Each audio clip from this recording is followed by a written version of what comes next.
কিছুদিন আগেও virtual gaming ছিল শুধু এক বিনোদনের মাধ্যম, কিন্তু কালের পরিক্রমায় সারা বিশ্বেই বেড়েছে এর জনপ্রিয়তা। বাংলাদেশের তরুণরাও তাই পিছিয়ে নেই এই গেমে। সম্প্রতি তরুণদের মাঝে Dota 2, league of legends, FIFA, call of ডিউটির মতো অনলাইন ভিত্তিক গেমগুলোর প্রতি রয়েছে বিশেষ আকর্ষণ।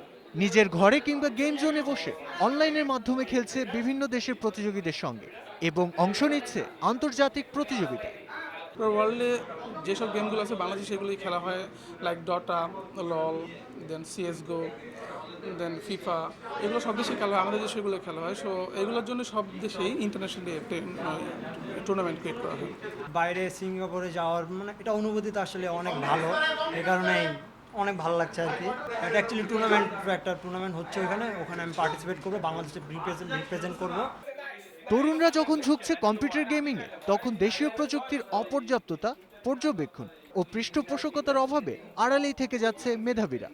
জার্মানি, ইউএসএ, ওইখানকার সবাই এখন প্রফেশনাল গেমার, প্রফেশনাল গেমার হিসাবে চিনে তাদের, ঠিক আছে। তো আমাদের এখানে প্রফেশনাল গেম বললে তেমন নাই। ক্রিকেটের যেমন ওয়ার্ল্ড কাপ আছে, এখানে আমাদের ভার্চুয়াল ওয়ার্ল্ড কাপ হচ্ছে, তারা ওইখানে যাচ্ছে এবং অ্যাচিভমেন্ট হবে, তাদের মেধা দিয়ে দিচ্ছে। আমাদের বাংলাদেশেও এরকম পসিবল যদি আমরা ওরকম সুবিধা পাই। বিশ্বে কম্পিউটার গেমিং এখন পৌঁছে গেছে অন্য উচ্চতায়। প্রযুক্তির দিক থেকে এগিয়ে থাকা দেশগুলোতে হচ্ছে নিয়মিত প্রতিযোগিতা, যেখানে হাজারো প্রতিযোগীদের হারিয়ে মিলিয়ন ডলারের প্রাইজ মানিও জিতে নিচ্ছে বিজয়ীরা। তৌফিক ইমদাদ, ইন্ডিপেন্ডেন্ট নিউজ।